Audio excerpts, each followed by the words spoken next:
All right, so all right, so this is before the Spotlight podcast, and you know what I'm saying. I got my boy Bands4maxx here, and pretty much I'm gonna be asking questions and interviewing him.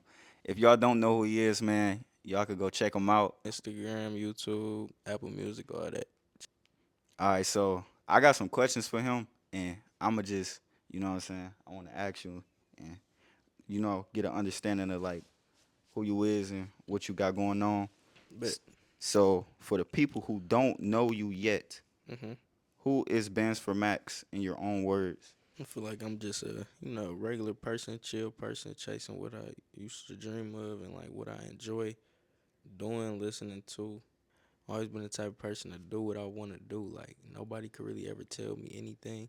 I feel like that translated to kind of what I chose to pursue because like when you an artist, man, like nobody really trying to no like people always gonna be trying to like you know box you in or tell you like what you can or can't do or what they think. You know what I'm saying? And so like I feel like as an artist, bro, it's your job to like whatever it is you doing as an artist, like it's your job to go against. You feel me? That's like your job as an artist, especially when you unique.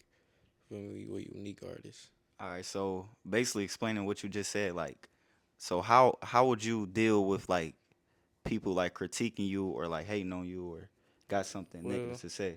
for me, like I'm not gonna say it don't bother me because it's like it do be like okay, like you feel me. If somebody being real is different than hating, so it's hard to sometimes separate the two. But when I do like notice like okay, this nigga just hating, it's easy to block that shit out for me. But the hard part is like separating like if somebody you feel me, if what they saying is true and you know what I'm saying, they being honest too with a little bit of hate, or if they just hating and that shit not true. That's where the you feel me, the tough part comes into play. Okay.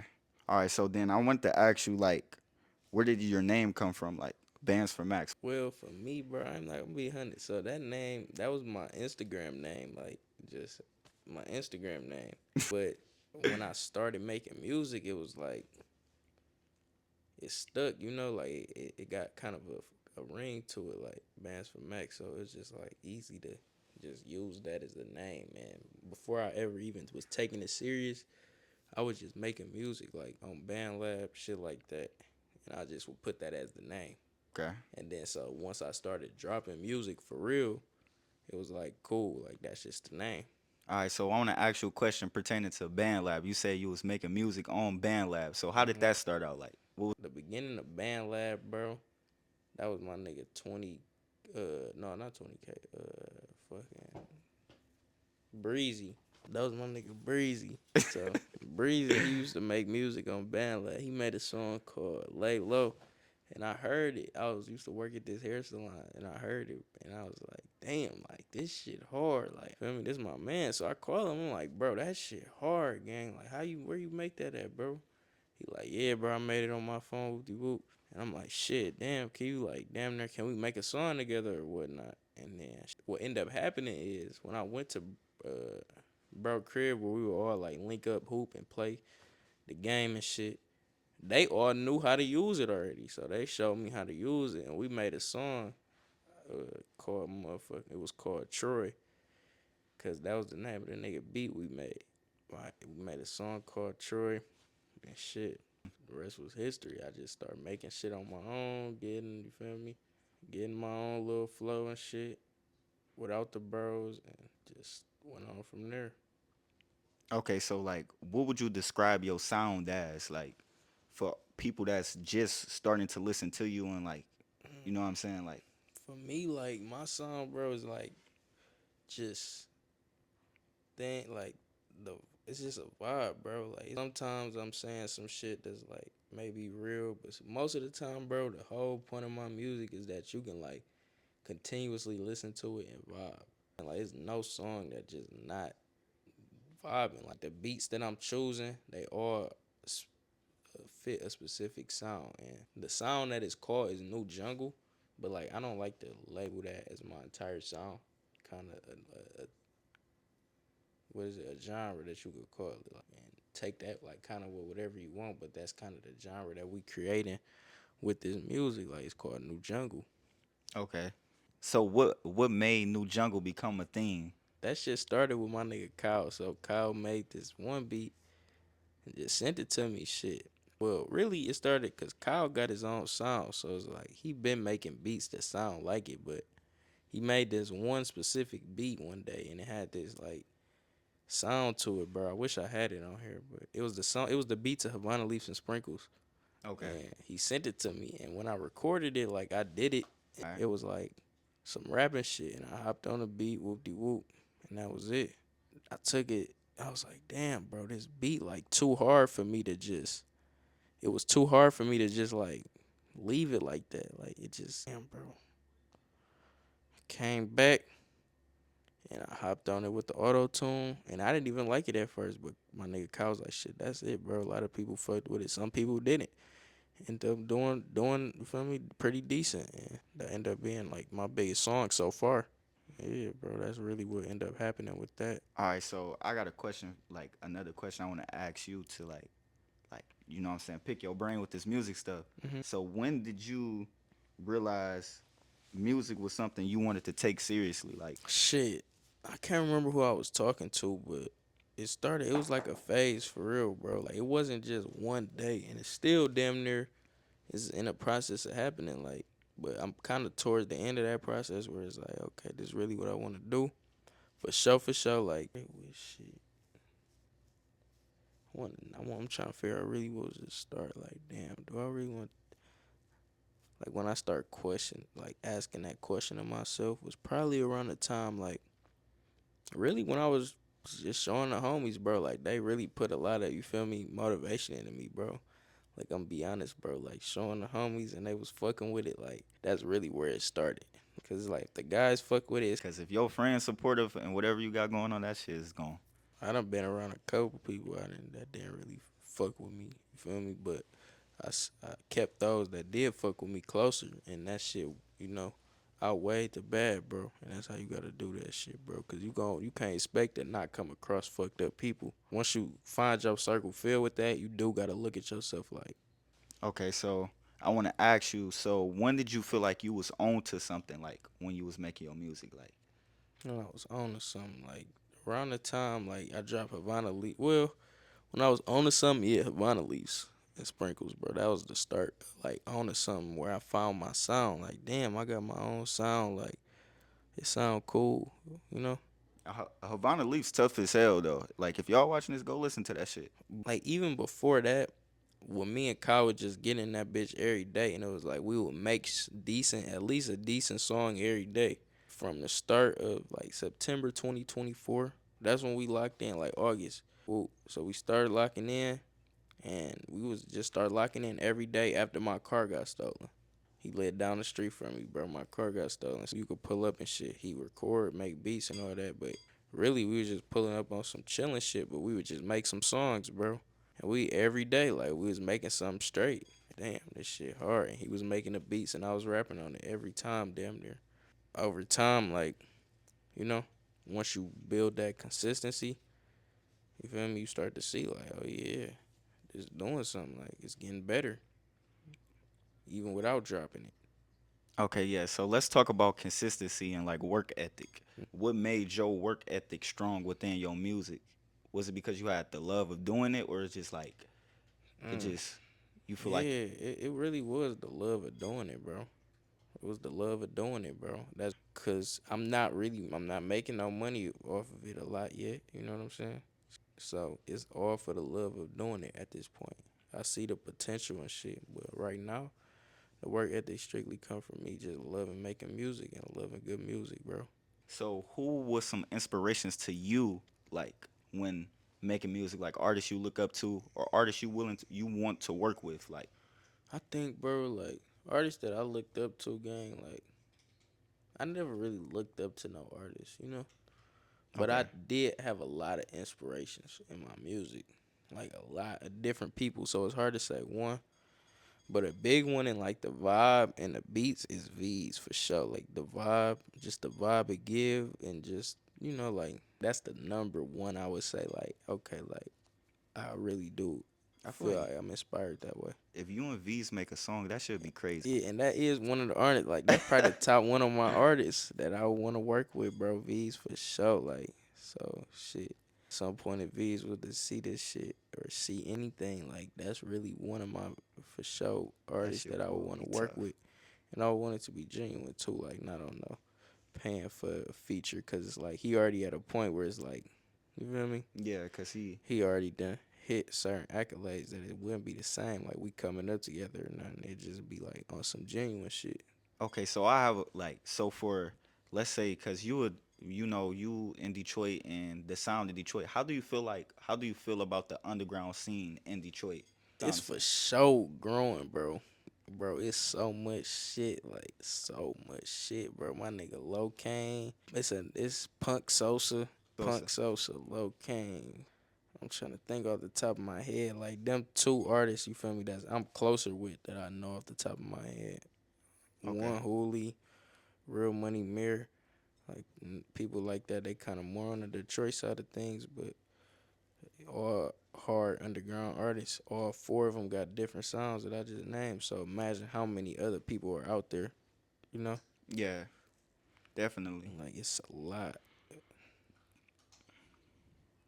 Okay. That's definitely actually interesting. And I ain't gonna lie, like from my perspective of the underground in Detroit, this shit it definitely is growing. Like it's definitely a lot of unique Hmm. people. Like you know what I'm saying. Sure. I feel like y'all get overlooked a lot too. Hell yeah, bro. But I feel like Detroit is one of the better cities, so it does feel like damn, like we really going crazy, and we living a lot of this shit that we talking. Some of this shit for fun, but a lot of this art music that we making is like real music. So I feel like the image that Detroit has, like with a lot of some of the artists, is harder for some artists to come up. Because Yeah. Detroit does have that image, like fun music, uh, party music, like Rio, YNJ, artists like that. So Yeah. people not really looking in Detroit for artists that's you know awesome. So it does play a role in that, cause Yeah, you cause know, it is definitely different scenes like underground, and hmm y'all are all known for something different. Cause Detroit rappers, you know what I'm saying, we known for our ridiculous ass lyrics and hmm niggas not being serious. man, like for sure, like that's for hell yeah. How do you usually create? Like do you write or do you just freestyle? It for sure be like 90% of my shit punch in, bro. Like I literally say one bar. I start with one bar, bro. Like I go in the stew and I don't even have a bar in my head, and I just say the first bar. And that's the start of the song, bro. And I build on that. Like I'll write maybe the first eight, Hmm. first 16, or first four even, and just build on that. But now strictly go in like with nothing written. Swear it every time because it just helped me more with my flow. Okay. When I don't have nothing written, it's easier for me to find a flow. So do you feel like your music is about your life, or do you feel like it's more like a vibe thing, or it's My like music is for sure about my life, but it is a vibe thing. Like that's why I feel like it's so unique, bro. I wouldn't even say unique, but it's like it's not even a sound like to my own horn, but it's like it's that, bro, cause it's like some like this shit real and it's a vibe, bro. Like it's two different reasons you could fuck with my shit. Just the music alone, not including the type of image that I'm putting out there for people to see. Like people don't want to watch the same shit like fucking the Mary Janes and fucking Dior's every video. Like niggas don't want to see that shit every time, bro. yeah, it's definitely like no bullshit. It's too many people like copy and paste. And that's where I feel like it's like fucked up a little bit, cause it's definitely like people who like got their own unique sounds, like you, and it's a few other artists, you know what I'm saying, that really like trying to do something to stand out. But I feel like now like people just leeching off of what's popular, and that's not genuine music. Like Man, but at the end of the day, that's gonna benefit niggas like artists like me, cause a nigga could ever say like this isn't what you built from the ground up, bro. And I'm not to say anybody want to take that away from me or another artist who was overlooked or was making music that wasn't popular or whatever. Like how do you feel about the SoundCloud scene? I fuck with it, bro. I could go on SoundCloud and listen to a song, bro, and the next three songs is like fire shit of somebody that I never heard of and never listened to ever again. Feel me? Okay. SoundCloud do a good job at exposing you to new shit. So do you feel like it's gonna be a point to where you gonna experiment with your sound and try different sounds, or you just gonna stick to it? For sure, experiment, for sure. No. Now the shit that do turn out to be like, okay, this is a sound where I can drop more songs like it, then yeah, but like I'm never gonna be the type of person to just be dropping random songs, especially anymore. I've already had that stage where I'm dropping random stuff, trying shit out.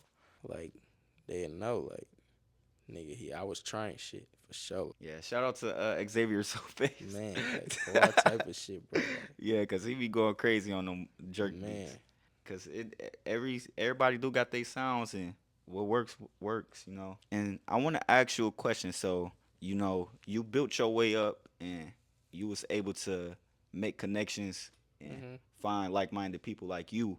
so that's crazy, bro. The way I met, man, really, bro. His name is 20K. Like that's his name. You feel me? I met 20K through motherfucking Kyle, which is a bigger producer around the city, like by Kyle. I met him through 20K. I met 20K through, you feel me, Kyle. And that was around the time I dropped that song on that jerk beat. 20K saw it and he was fucking with more so like the energy and the image and the outfits, like the shit we were talking about, like the fact that it was different. He been around making, beats and collaborating and doing his own thing. Mhm. So it was like I feel like he was kind of, more so just like an opportunity to have another artist on his tape. But when we met in the studio and kind of locked in, like we clicked, like on like a friend basis. You feel me? Like it just all worked out. He Okay. kind of took more of a manager type of role, like where he helping me plan out ideas and he helped me get my first show. Shout out to him and Moogie for that. But like that's really how it played out, and it just built like on a friend and just business partner, all every aspect, bro. But it started through Kyle. Okay. So what is the work process like with you and I Love You 20? Bro, that shit so smooth, bro. It's like so smooth, bro. Like and like we made in the studio shit. We made our first song. He pulled up the beat and I hopped on it. And from that point on, that's how it is. Like he do his own thing, make his beats. Sometimes he will make a beat on the spot, but 20K specifically, he usually will make his beats like prior and then pull up with him. But it really, bro, I swear, it all started with me and Kyle. Like that's really the start of this shit. And still to this day, like Kyle is a big part. Like Kyle is always there when me and 20 recording. Kyle is the one usually like engineering it, assisting us, like making this shit 10 times better. So Kyle basically give the direction for y'all, or like, Like in a way, yeah, he know what he doing. Like he know how to make a good music. He was in a band and played saxophone and did all that type of shit. Been making beats for like 7 years or something like that. He like produced for a lot of people and he been in a lot of rooms and picked up a lot of knowledge that we haven't. So so then how did you meet Kyle? that was my dog. Like we went to middle school together. All right, so yeah, that's basically like the origin story of how this shit got cooked Yeah. up. Okay. So older one is Rock Bottom for sure. Like that was a real song. Like that's a song I made right after my car got stolen. I had a couple thousand in the car, my laptop, or a lot of shit, bro. You feel me? Like no, nigga, I just was had nothing really to do else but make music, bro. At that time, like I couldn't work. You feel me? Like it was a couple weeks where a nigga was parked up. So that's where that song came from. So really, that's the one that mean like the most to me. Now, one of the songs that like I really like that mean a lot that just is obviously Havana Leash and Sprinkles, bro, because it's like that really put me in a mode, really a mindset more than anything. It did a little bit, but it really put me in that mindset. Like yeah, let's do it. Like let's focus a little bit more on this shit. So what does Havana Leafs and Sparkles mean? Cause I Sprinkles, yeah, Havana Leash. So Havana yeah. Leash and Sprinkles, like Sprinkles is like a weed strand, Okay. and then Havana Leash is like the shit you roll it in. Oh, So okay. it was just a fun summer song, just having fun shit. But the what it mean to me is like that shit really like sometimes when you just having fun, you feel me? You just doing this shit, having fun, creating it, doing it, staying motivated, staying consistent. It's gonna work out. And that's what happened with that song, bro. All right, so I want to ask you, what do you want people to feel when they listen to your music? People to listen to my shit, bro, I just want them to feel like they got some shit to relate to. Okay. Like, this is an artist that is relatable more than anything, bro. That's the number one thing about my music, bro. Yeah, bro. I really like just want to be relatable. Like I don't want to be the nigga trying to pop it on them because it's like pop it in a way like fuck like when I pop it it's like damn I'm proud of myself type of shit. Like I just want you feel me? That's the only type of shit I ever like do. I want to be relatable. Number one on my list, man.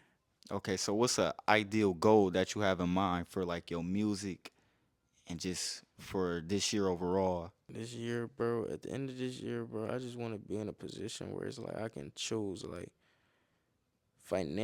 financially wise, like I just want to like be able to choose. You feel me? Like I want to be able to start making consistent money off my streams. Like like I want to see this be able to put my family and put me in a position to win in life overall. Cause I always will enjoy making music, and I'll always make music. But in order for me to take it serious as a career, it gotta put food on the table for me and my family. You feel me? So that's really one of my goals this year. That's a pretty solid goal, you know what I'm saying? Helping your family, building a foundation. And do you make music more for yourself or your audience or both? Both. Like, cause I enjoy my music damn near just as much as the other people that enjoy it. Hmm. I'm not gonna say it's everybody else, but like when people fuck with my shit and like they tell me certain shit, it's like that's already shit that I was like. So it's like damn when I hear other people fuck with it, it's like okay I know I'm doing something right because we both like it. I mean that makes sense, you You know. know? So do you feel like it's music like you would never release and you just listen to yourself, or Yeah. No, for sure. That's really where that come from. how do you listen to yourself like all day, or do you listen to other artists, or you I just do listen to myself a lot, bro. okay? But I do listen to a lot of other artists like V's. But lately, bro, I've been listening to like Happy Drinker damn near every single day, bro. That shit addictive, gang. Them happy drinker fans be wildin' too, bro.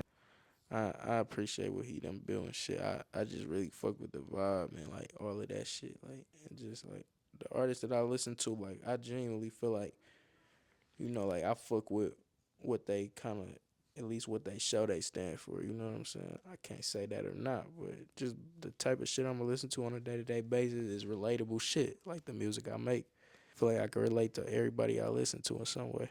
So about Happy Drinker, hmm what was the process of you making a song with him, and what is y'all like relationship? Damn, if I can't get in touch with him, I can at least hit somebody else up.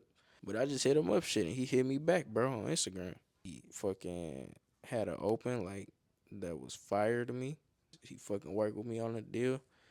Threw him it, and same day I went to the stool, hopped on it, and sent it back.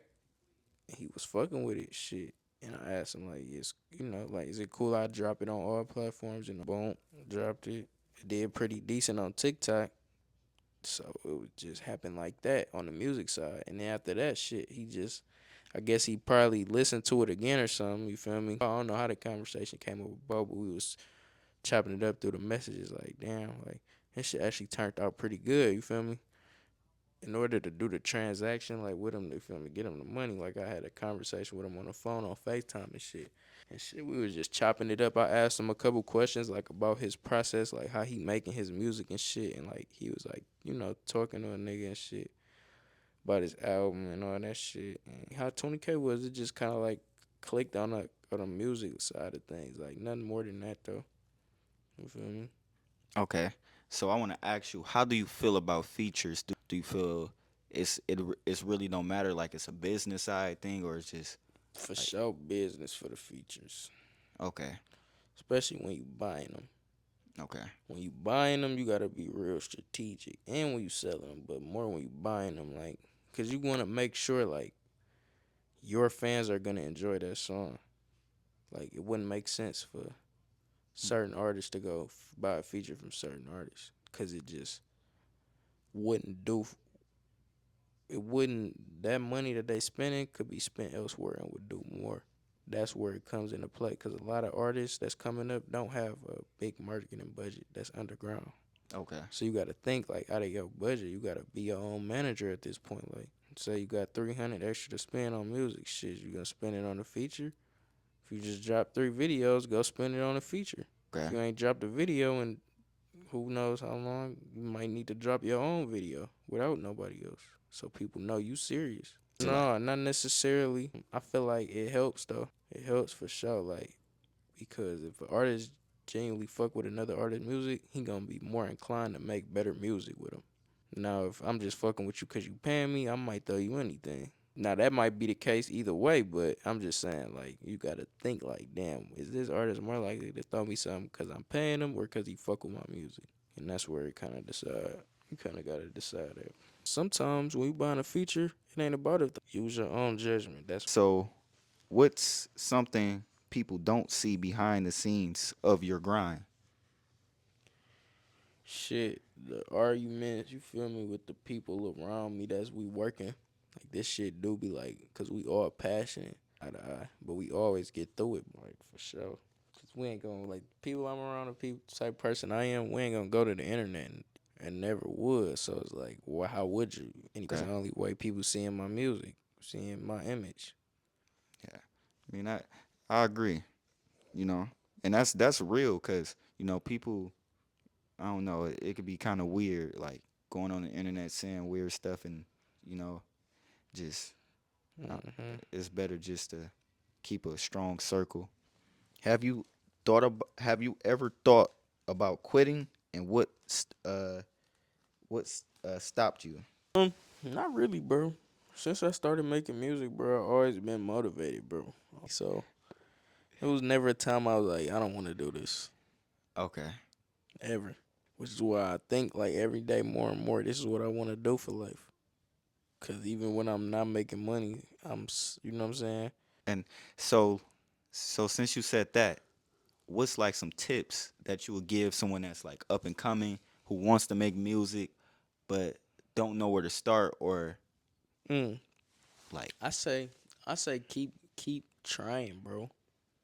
For real, like keep trying different shit. Like I said, I was dropping so many different type of songs. Just try shit, bro.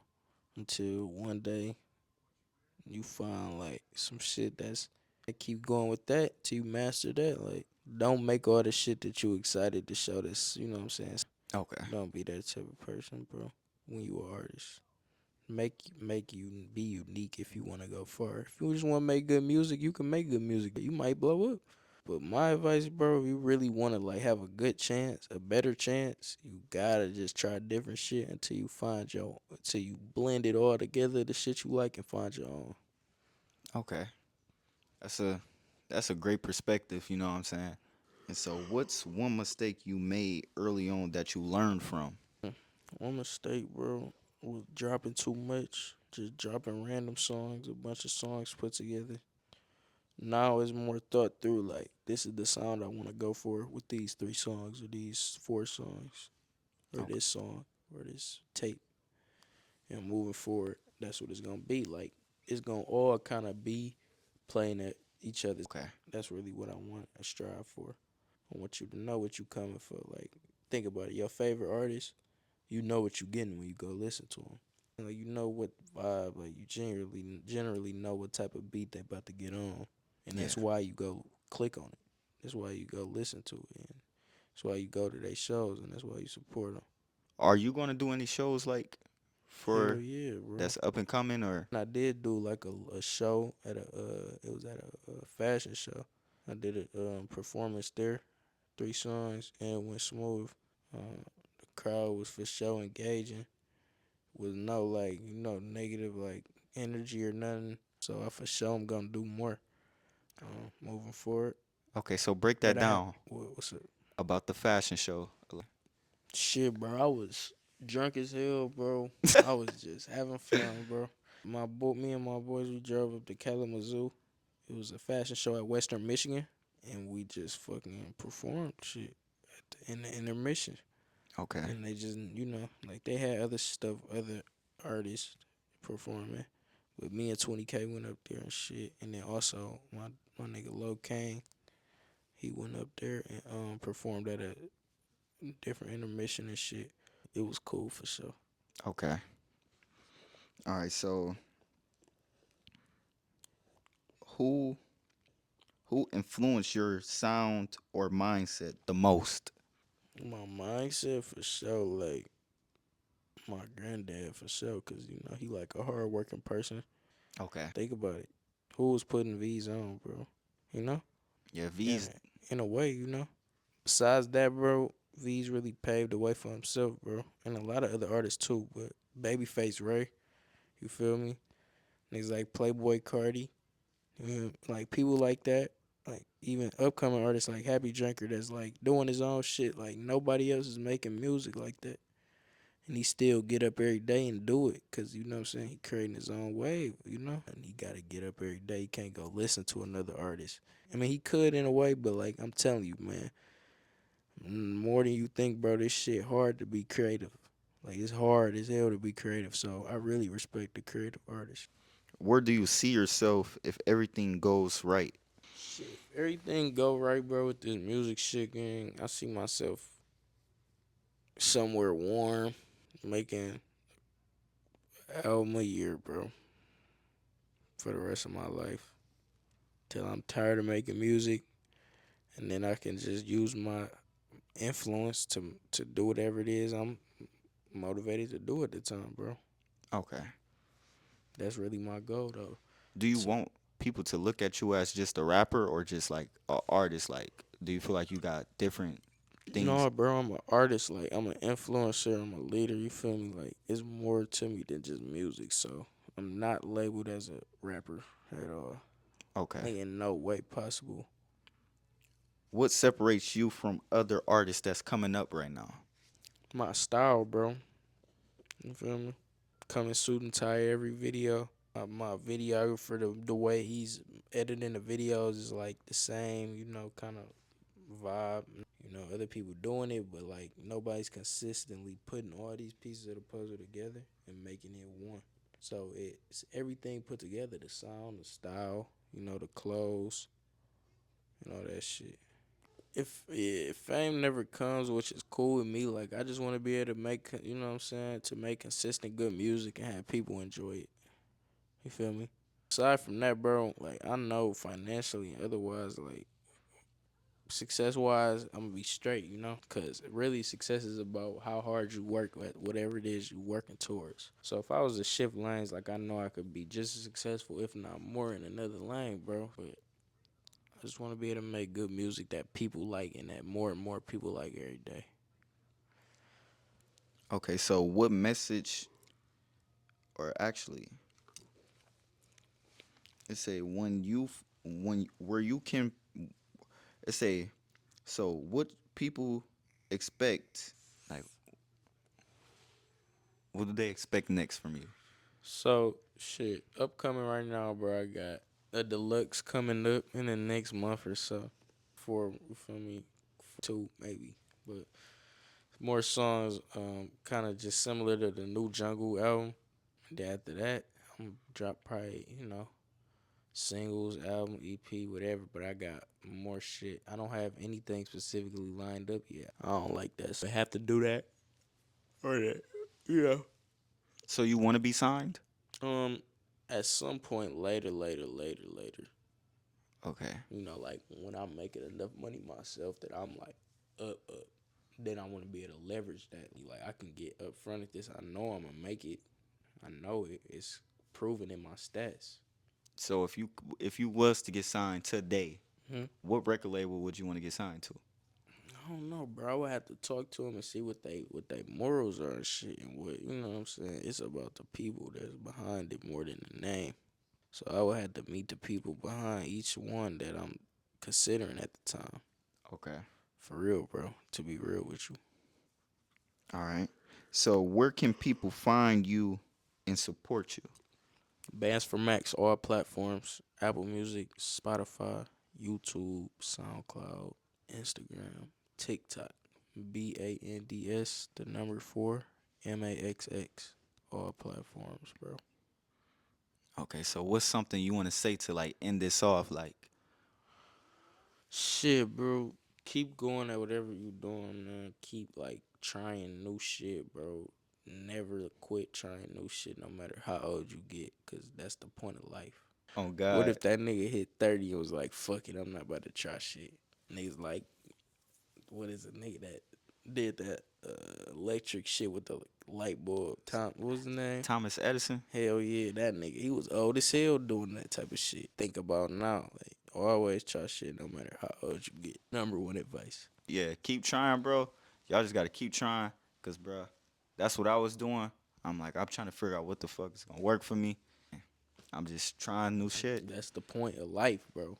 This literally can get you into doors, opportunities, and just bettering your life, bro. Somebody, like, the way I look at it, bro, like, somebody can do something more for you than they might be able to do for themselves, bro. You could open a door for me, you might not even be able to open for yourself. Or I might be able to open a door for you that you couldn't even open for yourself. Facts. So never limit yourself. Never like stop trying shit, trying new shit with people, doing shit, collaborating. Be smart about it, but always, you feel me? Be open to growth, bro. That's how old niggas be all angry and mad, but they don't want to change. Shit changes every day. That's how we ended it off. Man.